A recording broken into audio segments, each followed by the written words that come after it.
What's up guys, my name's Ben, back with another video, and today I wanted to talk about motivation and self-discipline.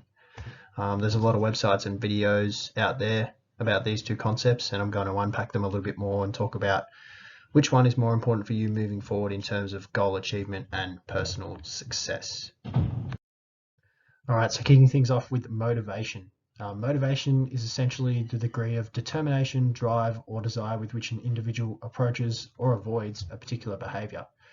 It can come intrinsically, so motivation regulated from within, from things like self-talk or visualization, and it can also be derived extrinsically, so from motivation driven by external factors such as fame and monetary rewards or something like that, which means it's totally invoked by emotions. Moving on to discipline, it's essentially the ability to make yourself do things you know you should do, even when you don't really want to do them.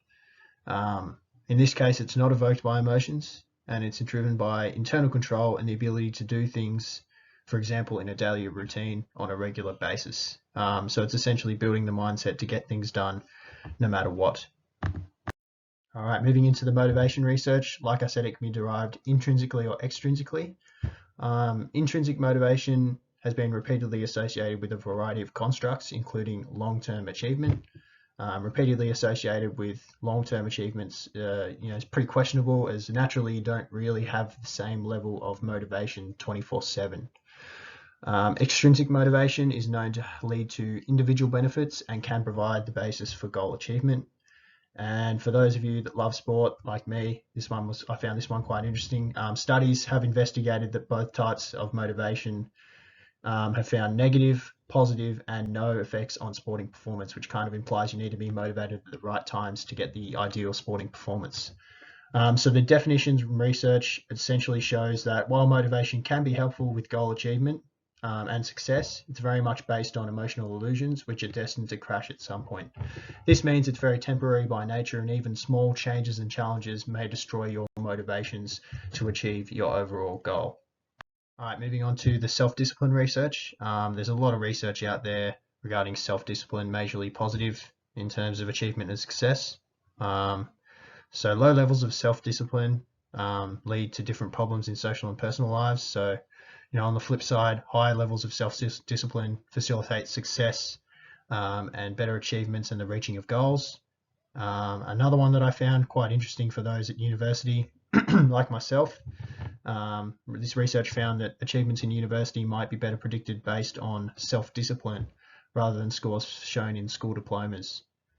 The research, more research has also shown that willpower, self-discipline, interchangeable sort of terms, and they're like, it's like a muscle in the sense that the more you use it, the stronger it gets. So the more you do things that test your willpower, for example, it might be a daily thing. Like for me, I've done 10 minutes of Spanish daily for the last 6 months, and it's now come to the point where even if I'm not overly motivated to do it, I just kind of naturally just do it anyway because of the willpower and discipline that I've built over the preceding 6 months.